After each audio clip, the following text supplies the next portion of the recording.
Right, Paul, the fans obviously left the ground very disappointed on Saturday.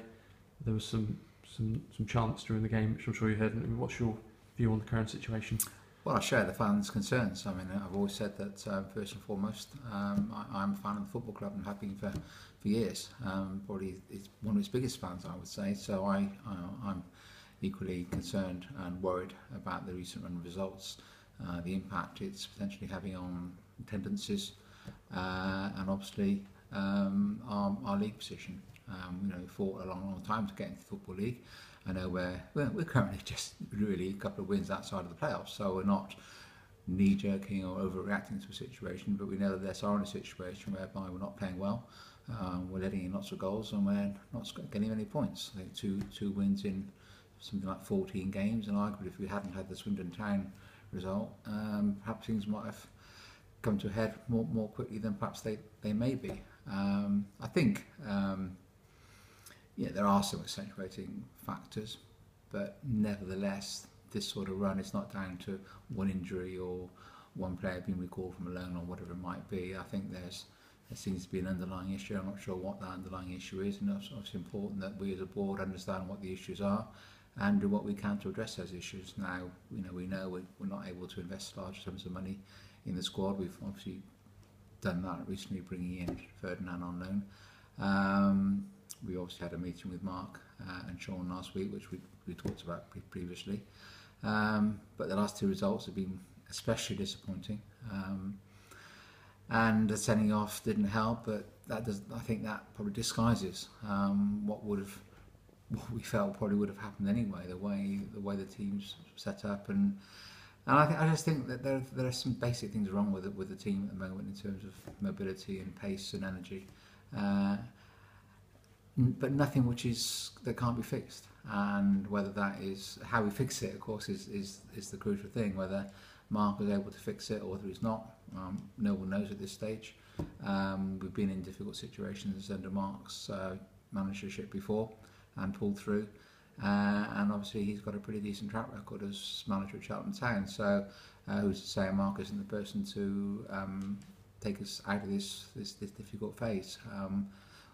We'll obviously discuss it this week as directors and come to a view. I mean, the fans have to trust the board to make decisions on their behalf. We've got a pretty good track record. We don't always get it right, but we always say that we listen, and clearly we have been listening to fans, but we see what the fans see. We're not that removed. So I was at Stevenage and saw the performance on Saturday. And I've seen most performances this year, and the team that we're seeing at the moment is very, very different to the team that we were seeing at the start of the season for whatever reason. And the performance we saw on Saturday and the previous Saturday is very different to the performance we saw against Swindon. So you've got to try and get your head around why that is. I haven't got the answers to that. I don't suppose the supporters have got the answer. I mean, some supporters think they have the answer, which is for managers to go. But there's lots of ways of dealing with difficult situations, and that is clearly one of them.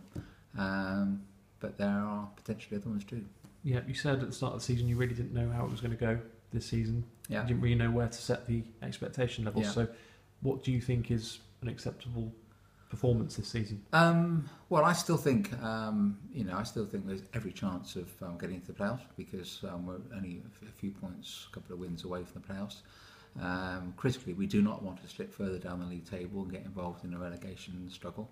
We're only in November, so there's a long way to go yet, but of course it can go the wrong way.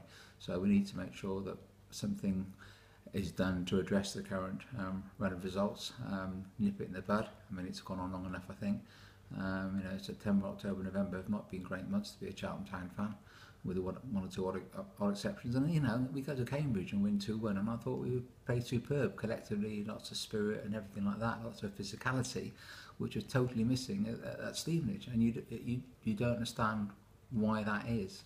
And often it is difficult for directors to understand those things, because unlike with other businesses, we're not day to day involved at seasons, at the training ground, in the dressing room. We're not party to all those conversations and things that goes on. So, we had to try and make it our business to find out what's going wrong and address those issues. And that begins by talking to the management people, all of them, not just Mark, but all of them, and obviously talking amongst ourselves as directors with a lot of experience now of running a football club to see what we think is the answer.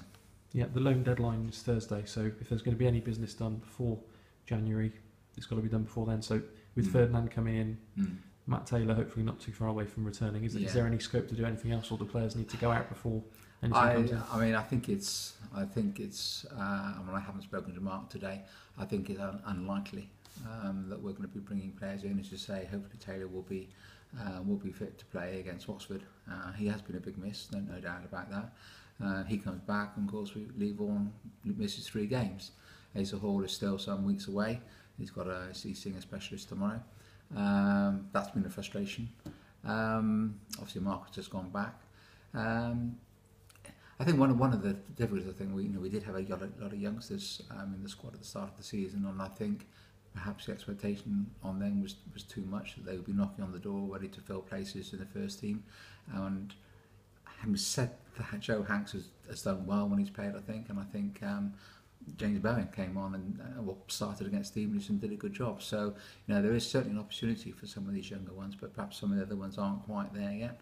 So the squad is a little bit thin, and when you get injuries like we've had, it's been difficult. And clearly Stevie Elliott, there was never an expectation that Stevie Elliott would be playing game in, game out Saturday, Tuesday, and of course with the situation he's had to, and probably he's suffering as a result of that. So lots of conspiring factors, but nevertheless this is a squad that we went into the season with. We went in with our eyes open.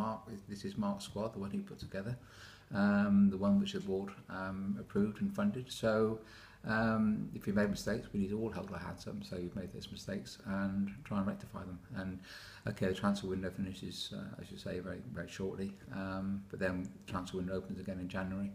And really we can't stress enough now the importance of that match against Dover in a couple of weeks' time, the importance for the fans to get rallied behind their team and get a great result against Dover, because that will be a defining moment in our season.